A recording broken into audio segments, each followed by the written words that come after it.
Selamat pagi Bapa, selamat pagi Yesus, selamat pagi Roh Kudus. Terima kasih atas anugerah-Mu. Semalam telah berlalu, ku memuji, ku bersyukur, memuliakan nama-Mu. Allah Bapa, Putra Roh Kudus, terima kasih.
Dan sebelum kita mendengarkan firman Tuhan, kita menaikkan satu pujian ya.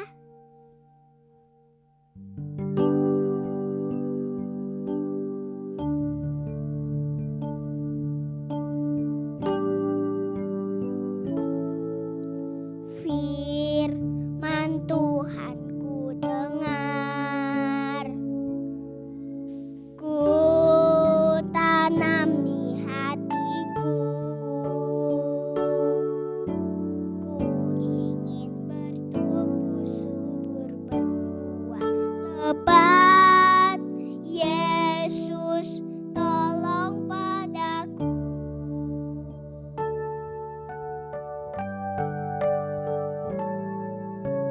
Firman Tuhan ku dengar, ku tanam di hatiku, ku ingin bertumbuh subur berbuah lebat. Yesus tolong padaku.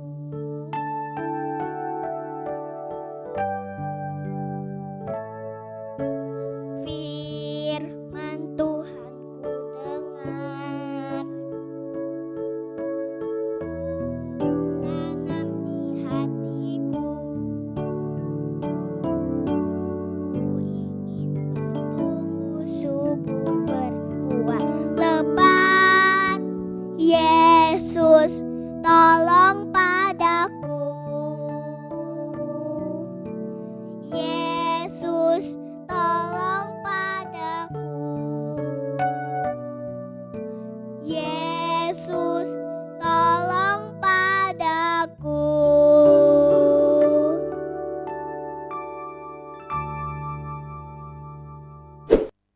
Ya, terima kasih Abel, pujian yang sungguh menguatkan kita. Terima kasih sudah mengajak kita memuji Tuhan. Ya adik-adik, tiba saatnya kita mendengar firman Tuhan, tapi sebelumnya kita mau berdoa lebih dulu. Ya Tuhan Yesus, terima kasih hari ini kami siap untuk mendengar firman-Mu, buka hati kami, sehingga kami menjadi anak-anak yang melakukan firman Tuhan. Terima kasih Tuhan Yesus, hanya di dalam nama-Mu kami berdoa. Haleluya, amin. Ya adik-adik, hari ini Om Yunus mau cerita tentang kisah-kisah menyambut Natal. Kalau kemarin Om Yunus cerita tentang seorang malaikat bernama Gabriel bertemu dengan Maria dan memberitahukan tentang bagaimana akan lahirnya juru selamat yaitu Tuhan Yesus. Kali ini Om Yunus mau cerita tentang kisah Yohanes Pembaptis, kelahiran Yohanes Pembaptis. Siapa itu Yohanes Pembaptis? Yohanes Pembaptis adalah orang yang nantinya bertugas untuk membuka pelayanan Tuhan Yesus, membuka jalan pelayanan Tuhan Yesus di dunia ini. Ya adik-adik, pada zaman Raja Herodes, jadi di zaman Tuhan Yesus ada raja namanya Raja Herodes. Raja Herodes ini dia memimpin menjadi raja di Yudea. Dia adalah raja yang sangat jahat.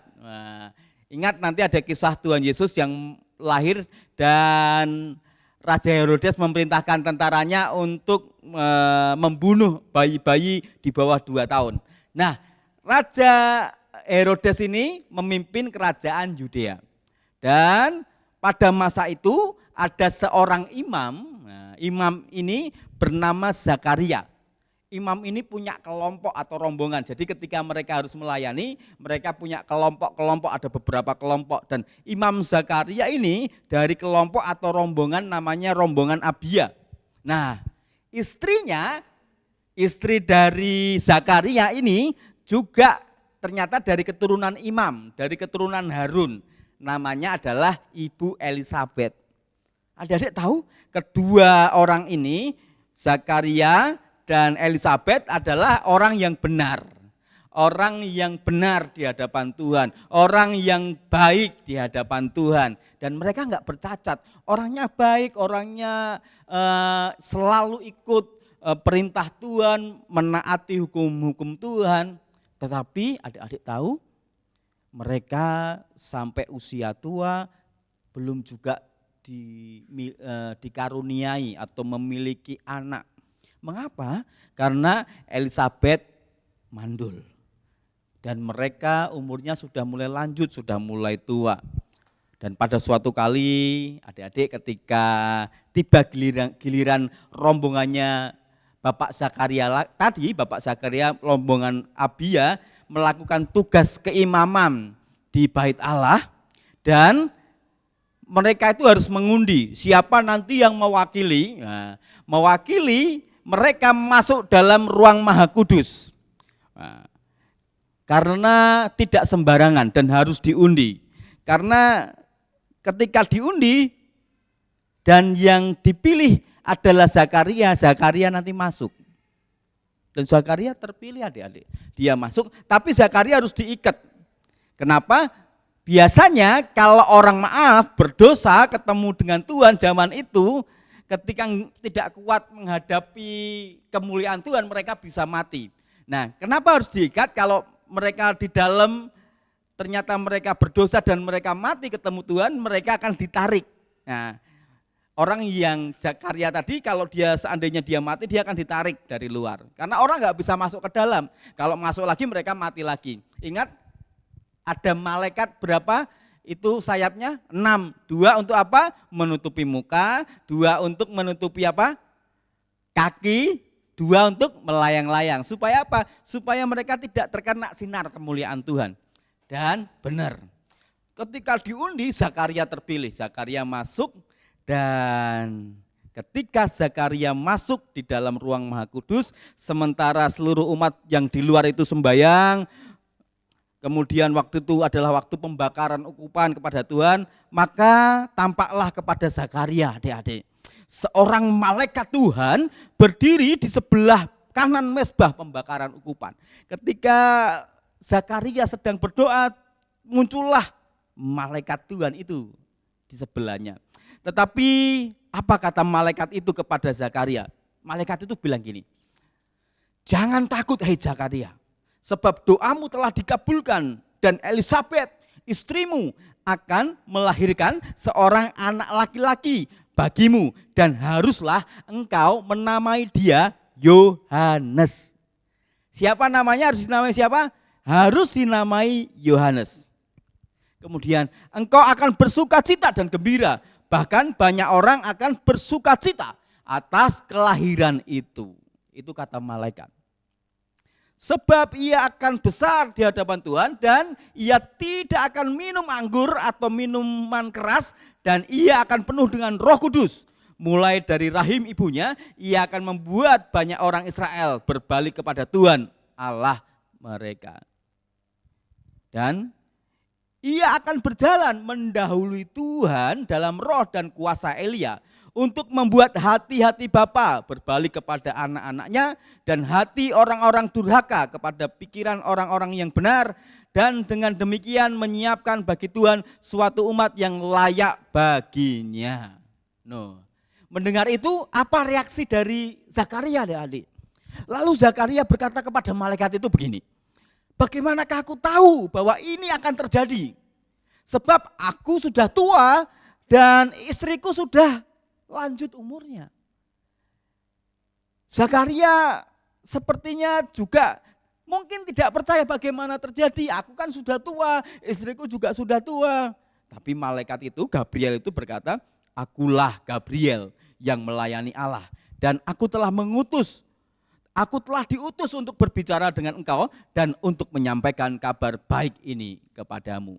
Jadi Gabriel berkata bahwa aku Gabriel, aku diutus Allah dan berita ini benar. Dan sesungguhnya engkau akan menjadi bisu, kata Gabriel. Dan tidak dapat berkata-kata sampai kepada hari di mana semuanya itu terjadi, di mana anak itu lahir. Karena engkau tidak percaya akan perkataanku yang akan nyata kebenarannya pada waktunya. Jadi Zakaria ini akan menjadi bisu. Mengapa? Karena pada waktu itu Zakaria kurang percaya bahwa dia akan memiliki anak. Dan apa yang terjadi adik-adik? Ketika keluar Nabi Zakaria, ia sudah tidak dapat bisa berkata-kata. Jadi dia sudah tidak bisa bicara lagi. Dan mereka mengerti, para imam itu, bahwa Zakaria di dalam telah melihat sesuatu. Dan di dalam bait suci Zakaria melihat sebuah penglihatan. Lalu Zakaria memberi isyarat kepada mereka sebab ia bisu. Jadi ngomongnya pakai isyarat adik-adik. Jadi nunjuk, jadi nggak bisa ngomong apa-apa. Tapi orang-orang di sana tahu bahwa Zakaria di dalam melihat sebuah penglihatan. Nah,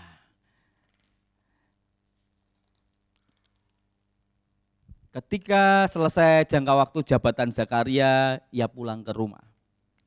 Beberapa kemudian, adik-adik benar apa yang dikatakan Gabriel. Istrinya Elizabeth mengandung, hamil. Istrinya mengandung dan dia berkata, inilah suatu perbuatan Tuhan bagiku dan sekarang ia berkenan menghapuskan aibku di depan orang. Karena tahu adik-adik, zaman dulu orang yang tidak punya anak itu dianggap orang yang dikutuk Tuhan.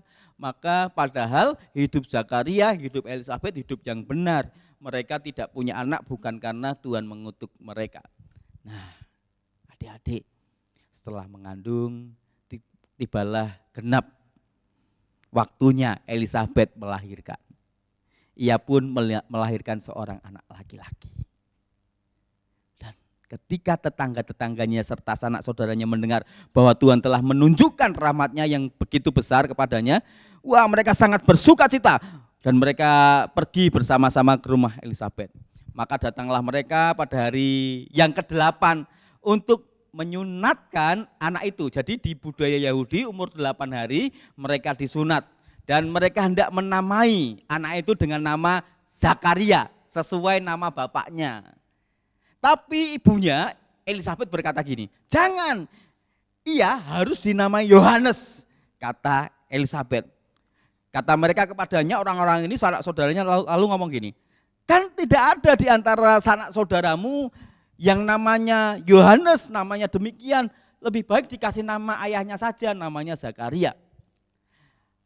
Lalu mereka memberi isyarat kepada Zakaria untuk bertanya nama. Apa yang hendak diberikan kepada anak ini, namanya siapa? Mereka tanya kepada Zakaria.